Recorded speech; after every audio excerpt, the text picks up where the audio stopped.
नमस्ते दोस्तों, इस वीडियो में आपका स्वागत है जहां हम पढ़ रहे हैं ओशो द्वारा लिखित विज्ञान भैरव तंत्र, जो शिव और पार्वती के अद्भुत ज्ञान के संवाद पर आधारित है।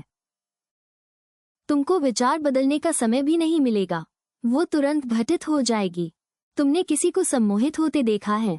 जब कोई सम्मोहित किया जाता है तब सम्मोहनविद जो भी कहता है, सम्मोहित व्यक्ति तुरंत उसका पालन करता है। आदेश कितना ही बेहुदा हो, तर्कहीन हो, असंभव ही क्यों न हो, सम्मोहित व्यक्ति उसका पालन करता है। क्या होता है? ये पांचवी विधि सब सम्मोहन की जड़ में है।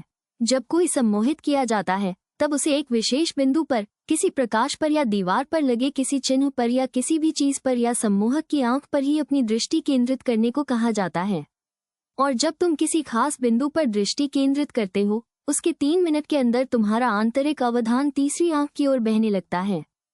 तुम्हारे चेहरे की मुद्रा बदलने लगती है और सम्मोहनविद जानता है कि कब तुम्हारा चेहरा बदलने लगा। एकाएक चेहरे से सारी शक्ति गायब हो जाती है, वो मृतवत हो जाता है, मानो गहरी तंद्रा में पड़ा हो। जब ऐसा होता है, सम्मोहक को उसका पता हो जाता है। उसका अर्थ हुआ कि तीसरी आंख अवधान को पी रही है। तुम्हारा चेहरा पीला पड़ गया है, पूरी ऊर्जा त्रिनेत्र केंद्र की ओर बह रही है। अब सम्मोहित करने वाला तुरंत जान जाता है कि जो भी कहा जाएगा वो घटित होगा। वो कहता है कि अब तुम गहरी नींद में जा रहे हो और तुम तुरंत सो जाते हो। वो कहता है कि अब तुम बेहोश हो रहे हो और तुम बेहोश हो जाते हो। अब कुछ भी किया जा सकता है। अब अगर वो कहे कि तुम नेपोलियन या हिटलर हो गए हो तो तुम हो जाओगे। तुम्हारी मुद्रा बदल जाएगी। आदेश पाकर तुम्हारा अचेतन उसका वास्तविक बना देता है। अगर तुम किसी रोग से पीड़ित हो तो रोग को हटने का आदेश देगा, और मजेदार बात यह है कि रोग दूर हो जाएगा या कोई नया रोग भी पैदा किया जा सकता है। यही नहीं, सड़क पर से एक कंकड़ उठाकर अगर सम्मोहनविद तुम्हारी हथेली पर रख दे और कहे कि यह अंगारा है, तो तुम तेज गर्मी महसूस करोगे और तुम्हारी हथेली जल जाएगी। मानसिक तल पर नहीं, वास्तविकता में ही। वास्तव में तुम्हारी चमड़ी जलने लगेगी और तुम्हें जलन महसूस होगी। क्या होता है? अंगारा नहीं, बस एक मामूली कंकड़ है, वह भी ठंडा, फिर भी जलना ही नहीं, हाथ पर फफोले तक उगा देता है। तुम तीसरी आंख पर केंद्रित हो और सम्मोहनविद तुमको सुझाव देता है और वो सुझाव वास्तविक हो जाता है। यदि सम्मोहनविद कहे कि अब तुम मर गए तो तुम तुरंत मर जाओगे।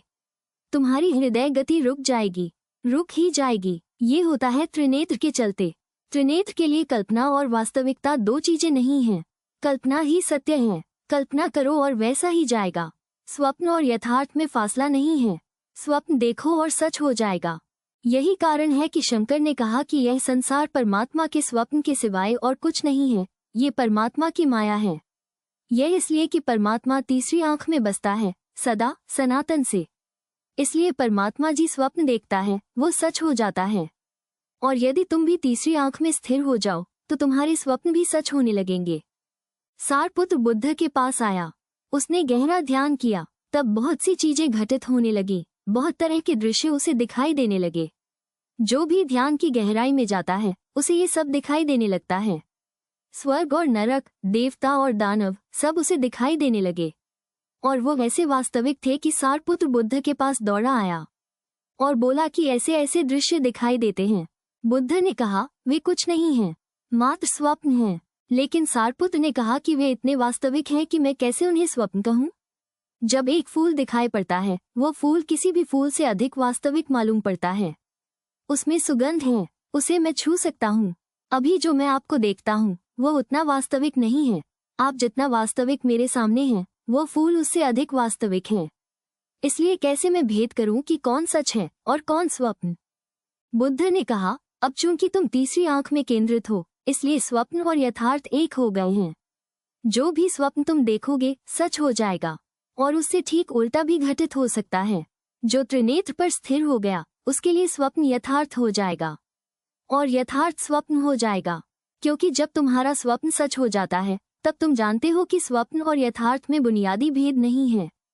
इसलिए जब शंकर कहते हैं कि सब संसार माया है, परमात्मा का स्वप्न है, तब ये कोई सैद्धांतिक प्रस्तावना या कोई मीमांसिक वक्तव्य नहीं है। यह उस व्यक्ति का आंतरिक अनुशंसा है जो शिवनेत्र में स्थिर हो गया है। अंततः जब तुम तीसरे नेत्र पर केंद्रित हो जाओ तब कल्पना करो कि सहस्त्रार से प्राण बरस रहा है, जैसे कि तुम किसी वृक्ष के नीचे बैठे हो और फूल बरस रहे हैं, या तुम आकाश के नीचे हो और कोई बदली बरसने लगी है। या सुबह तुम बैठे हो और सूरज उग रहा है और उसकी किरणें बरसने लगी हैं। कल्पना करो और तुरंत तुम्हारे सहस्त्रार से प्रकाश की वर्षा होने लगेगी। यह वर्षा मनुष्य को पुनर्निर्मित करती है, उसका नया जन्म दे जाती है, तब उसका पुनर्जन्म हो जाता है। हमें सुनने के लिए बहुत बहुत धन्यवाद। अगर आपको हमारा वीडियो पसंद आया हो तो चैनल को सब्सक्राइब करें और वीडियो को लाइक जरूर करें। जुड़े रहें हमारे साथ, अगली बार फिर मिलेंगे।